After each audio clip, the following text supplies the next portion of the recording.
함께하는 모든 이들 위해 하나님의 놀라운 은혜가 충만하기를 간절히 축원합니다. 3절 말씀은 우리가 너무나도 잘 아는 말씀입니다. 상한 때를 꺾지 아니하며 꺼져가는 등불을 끄지 아니하고 진실로 정의를 시행할 것이며 라고 말씀하고 있습니다. 우리가 이 말씀을 함께 들을 때마다, 이 말씀을 묵상할 때마다 아주 큰 위로가 됨을 보게 돼요.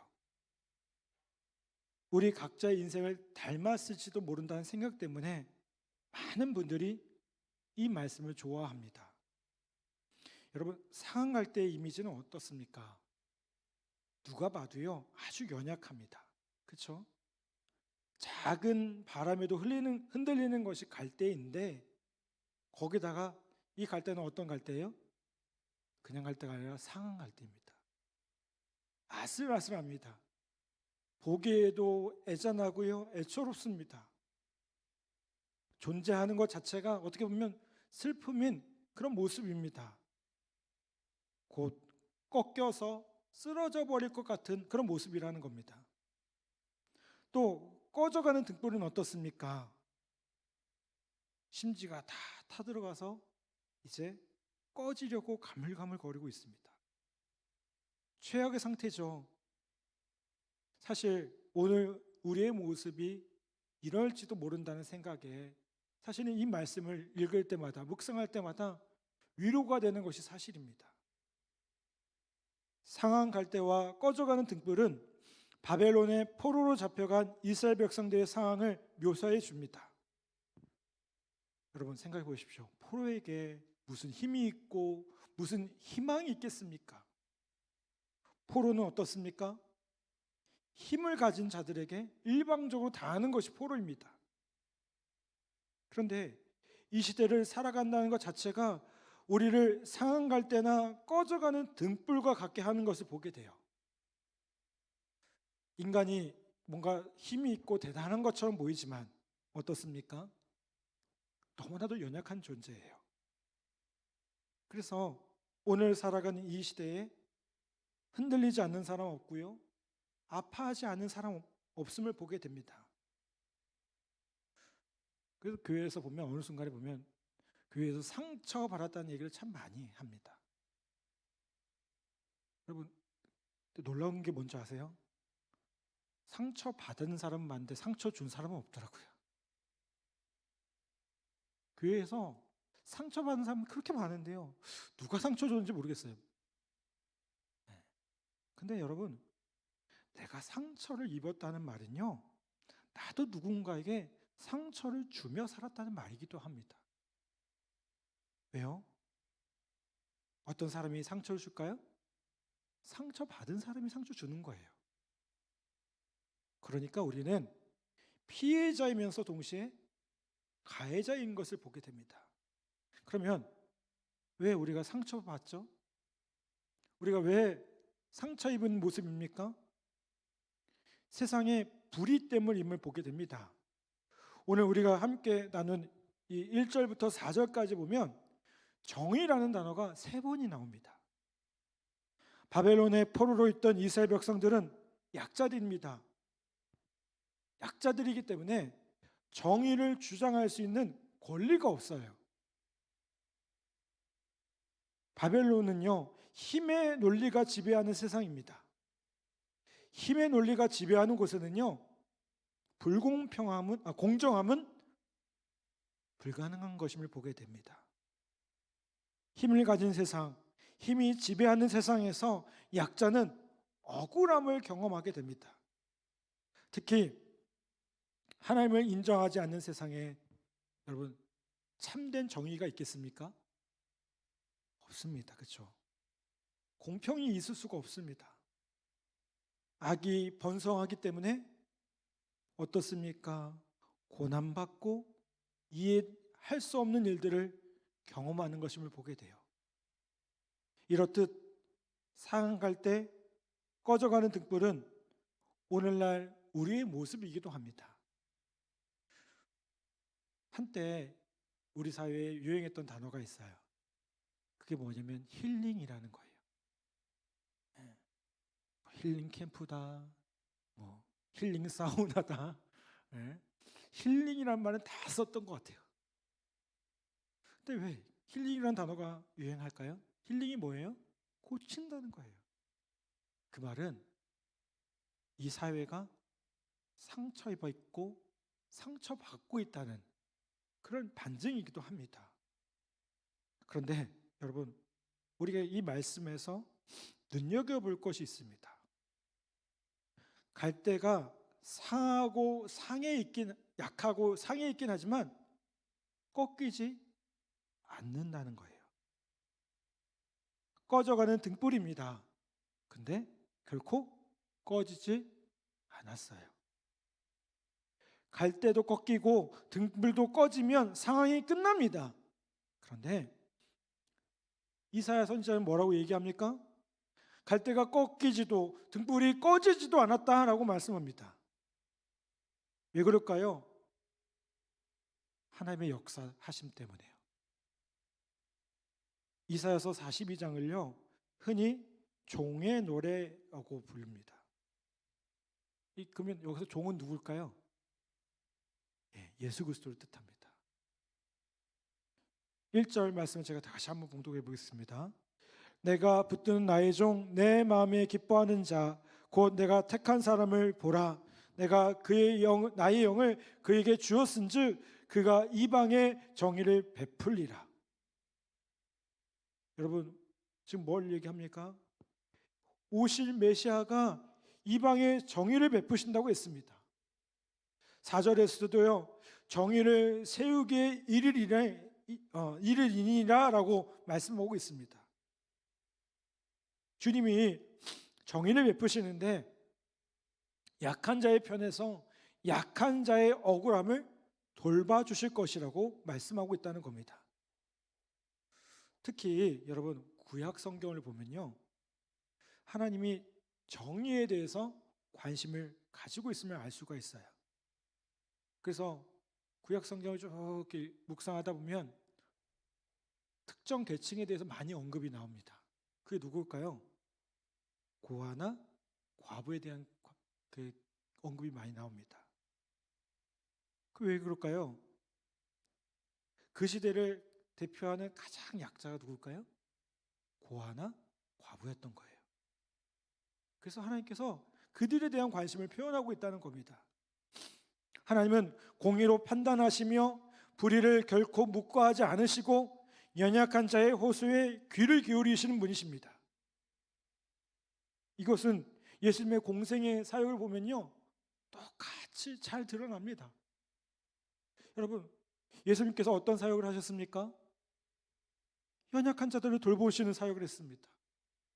예수님 누구십니까? 약한 자의 주님이셨고요 억울한 자, 가난한 자의 주님이셨습니다. 울은 자, 애통하는 자를요 주님 외면하셨습니까? 아니요. 오히려 그들을 위로하셨어요. 그들을 고치셨고요 그들과 함께 하셨고요 그들을 만져주셨어요. 병자를 고치실 때 예수님께서 어떻게 고치십니까? 너 나을 거야 이렇게 절대 하지 않으셨어요. 제가 최근에 어느 유튜브를 보다 보니까 어느 전도사님이 막 뭐 치유하는 장면이 나오더라고요. 그 영상 보면서 좀 깜짝 놀랐어요. 왜 깜짝 놀랐냐면 뭐 이렇게 소리치더라고요.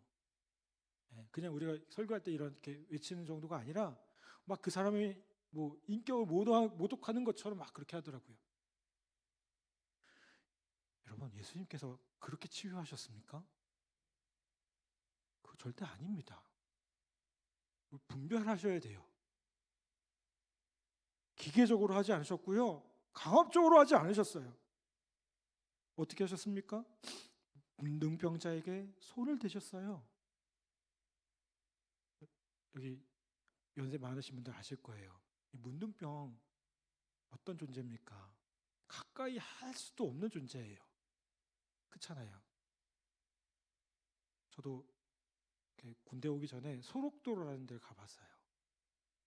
소록도가 이제 문둥병, 한센병이라고 불리는 사람들이 모여 사는 곳이거든요. 어느 정도 좀 이렇게 회복된 사람들은 저희가 직접 만나서 이렇게 같이 얘기도 할 수 있고 손도 잡을 수 있어요. 그런데 한참 병이 진행된 분들은 어떨까요? 절대로 만지면 안 된다고 얘기해요. 예수님께서 어떻게 하신 거예요? 그런 사람을 만지신 거예요.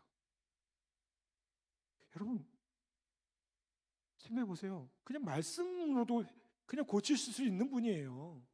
왜요? 예수님 하나님의 아들이시잖아요. 말씀으로 온 세상을 창조하신 분이시잖아요. 너 나을 거야 한마디 하면 되잖아요. 그런데 어떻게 하셨어요?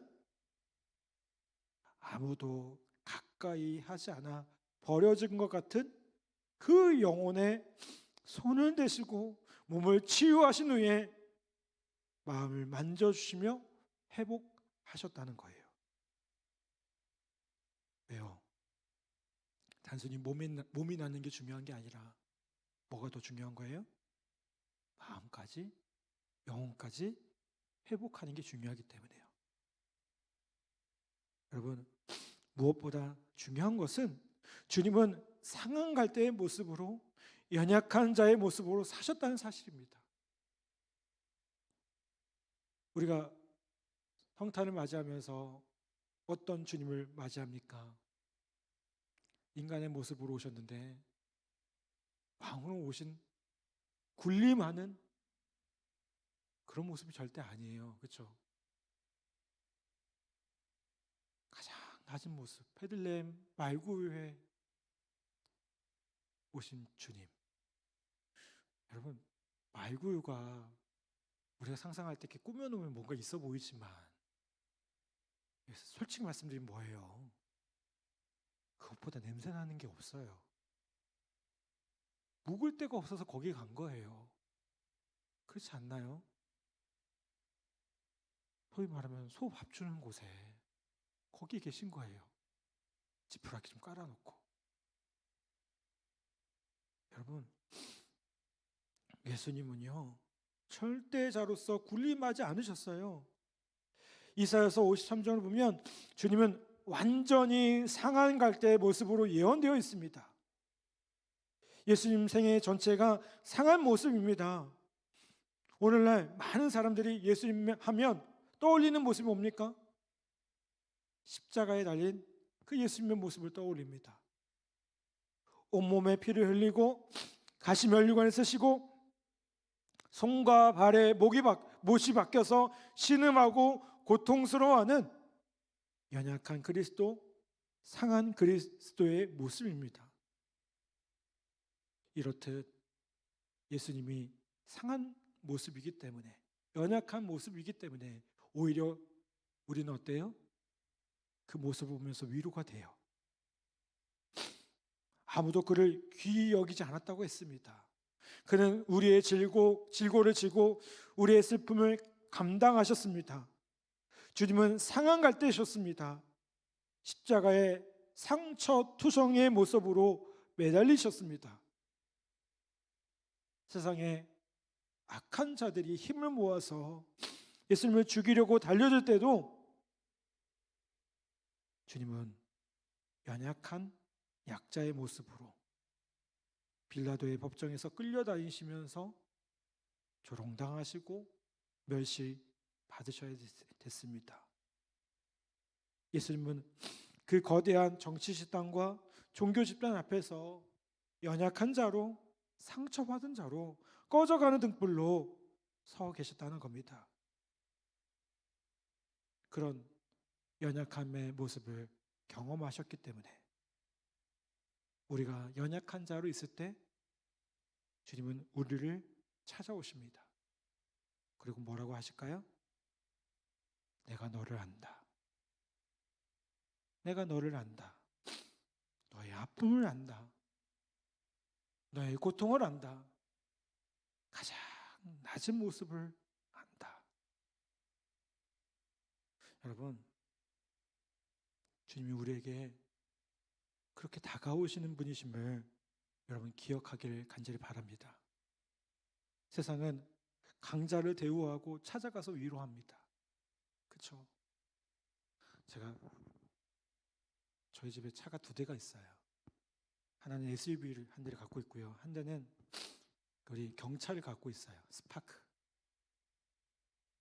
저희가 왜 차를 두 대를 가졌냐면 저 강원도 살 때 보니까 아이들을 키우다 보니까 병원을 다녀야 되는데 예, 제가 차 한 대 갖고는 안 되더라고요. 저도 업무를 봐야 되고. 그래서 조그만 차를 한 대 더 샀어요. 그 제가 조그만 차를 자꾸 끌고 다니다 보니까 제가 이상하게 피해 의식이 있는지 모르겠지만 이게 운전할 때 자꾸 안 비켜줘요. 껴들어가려면요 이상하게 이렇게 안 껴줘요. 아마 공감하시죠? 아닌가요? 네. 그래서 한번 차를 바꿔가 봤어요. 근데 또 잘 껴주는 거예요. 좀 큰 차가 가니까 지금 뭐 그렇게 좋은 차도 아니지만 똑같이 한 10년 된 차들이거든요. 네. 여러분 우리가 보면요 강자를 자꾸 대우해요. 있어 보이는 사람을 대우해요. 그게 세상입니다. 그런데 주님은 어떻게 우리에게 다가오실까요? 힘들고 어려울 때, 연약한 모습으로 있을 때 더 가까이 오시는 것을 보게 됩니다. 우리가 낙심할 때, 실패했을 때, 가장 연약할 때 주님이 다가오셔서 치유하시고 회복하십니다. 아멘. 제가 참 좋아하는 저희 교단에 유기성 목사님이라는 분이 계셔요. 이 유기성 목사님이 언제 주님을 만났느냐? 어렸을 때 만난 게 절대 아니라고 고백을 해요. 그분이 이제 구목 선배신데요. 구목으로 입대를 했는데요. 훈련을 받다가 몸에 문제가 생긴 거예요. 그래서 갑자기 수술을 받게 됐는데 그 수술대에서 밤새 기도하면서 주님을 만났대요. 수술대에 누워 있는데요. 그 자신이 그렇게 비참할 수가 없더래요. 이제 목회자로서 군 생활을 힘있게 하면서 전후방을 다니면서 복음을 전해야 될 자신의 모습이 그게 아니라 어떻게 보면 지금 수술 받으면 평생 불구로 살아야 될지도 모르고 그런 자신의 모습을 생각하니까 너무나도 애처롭다고 하는 거예요. 근데 그날 밤 주님께서 어떻게 하셨을까요? 목사님 만나주셨어요. 그리고 이 목사님 사역할 때마다 그 얘기를 꼭 하세요. 내가 가장 낮은 곳에 있을 때 주님이 함께 하셨다고. 여러분 우리 역시 마찬가지 아닙니까? 우리가 잘났을 때 뭔가 좋은 일이 있을 때 주님이 함께 하십니까? 물론 그때도 함께 하셔요. 그런데 그때는 잘 못 느끼는 것 같아요. 언제 느낍니까? 가장 외로움 가운데 있을 때, 인생의 문제를 만나서 하나님께 매달리는 그 순간, 어쩌면 기도조차 할 수 없는 그 순간, 눈물조차 안 나오는 그 순간 주님이 함께 하세요. 저도 언젠가 이렇게 새벽에 기도하는데요. 눈물조차 안 나올 때가 있더라고요. 마음에 아픔이 있어서. 네, 기도하는데요. 이상하게 마음이 따뜻해져요. 저는 분명히 그때 주님이 저와 함께 하신 줄 믿습니다. 우리 성도님들 다 경험해 보셨죠? 주님의 그 따뜻한 마음, 그 품. 여러분, 그런데 이런 약함 가운데 하나님이 찾아오시면요, 반전이 일어납니다. 주님은 약한 자를 들어서 어떻게 하셔요? 강한 자를 부끄럽게 하세요. 그 순간 연약함은 더 이상 연약함이 아닙니다. 하나님의 도구가 됩니다. 하나님께서 놀랍게 사용하신 도구가 돼요. 상처라는 게요, 여러분 이게 아픈 건데 어느 순간 뭐 할까요? 얘기해요. 내가 이런 상처 가운데 주님을 만나니까 그걸 통해서 내가 이렇게 회복되어지고 이런 것들을 함께 나눌 수 있는 사람이 되었다고. 제가 성도들을 만나면서 특별히 국방대학교에서 여러 가지 소그룹을 하면서 이런 나눔이 있는 것들을 좀 보게 됐어요. 여러분, 하나님께서 우리의 연약함을 그렇게 만지고 계신 줄 믿습니다. 또 오늘 이 예배 가운데 주님이 우리를 그렇게 만지실 줄 믿습니다. 아멘. 목사로서, 군목으로서 사역하면서 힘든 순간들이 있어요. 그게 뭐냐면 사실은 군인교회에서 가장 힘들 때는요, 진급 시즌이에요. 왜 진급 시즌일까요? 되신 분보다 안 되신 분들이 더 많아요. 위로하는 게 목사로서 가장 큰 사명이기도 해요. 저도 그런 분들을 만날 때마다 쉽지 않아요. 근데 아주 솔직하게 말씀드리면 이제 저도 진급이 다 끝났거든요. 그러니까 이제는 조금 그런 분들을 위로할 수 있는 것 같아요. 네. 제가 그 마음을 조금 아니까. 네. 우리 예전에 코미디언이 그런 얘기 했잖아요. 느낌 아니까. 네? 느낌 아니까. 네. 여러분, 주님이 우리의 마음을 그렇게 찾아와 주셔서 만나주고 계신다는 사실을 기억하기를 간절히 바랍니다. 여러분, 상처가 있습니까? 연약함이 있으십니까? 절망하지 않기를 바랍니다. 그 상처를 가지고 주님 앞에 나아가십시오. 상처가 있고 아픔이 있으면 자꾸 교회를 안 나오시는 분들 계셔요. 아니요. 나와보세요. 예배당에 앉으세요. 주님께 한번 부르실 수 없다면 기도해 보세요. 조용히라도.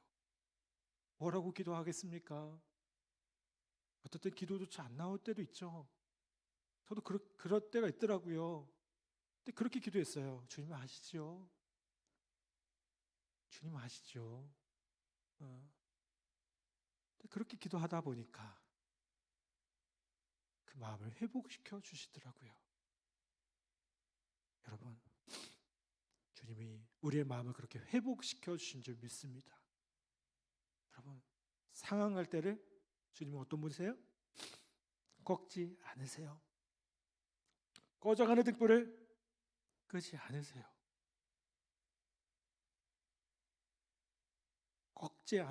꺾지 아니한 상황이었고요. 아직 끄지 않는 상황이에요. 포기하지 마세요. 제가 너무나도 좋아하는 말씀이 시편에 보면요, 그런 말씀이 나와요. 내가 넘어졌지만 아주 엎드러지지 아니함은 주의 손이 나를 붙들고 계시기 때문이라고 얘기해요. 우리가 넘어질 수 있어요. 근데 아주 엎드러지지 않았습니다. 왜요? 나는 주님께 손을 놓았을지도 모르겠지만 주님은 내 손 잡고 계시거든요. 여러분, 오늘 우리의 손을 잡고 계시는 그 주님을 다시 한번 기억하고 주님께 나아가는 귀한 은혜가 있기를 주님의 이름으로 간절히 부탁을 드립니다. 오늘 우리를 만지시고 치유하시고 회복시켜 주시는 그 은혜가 있기를 주님의 이름으로 간절히 축원합니다. 이 시간 우리 말씀을 기억하며 우리 함께 찬양했으면 좋겠습니다. 마음이 상한 자를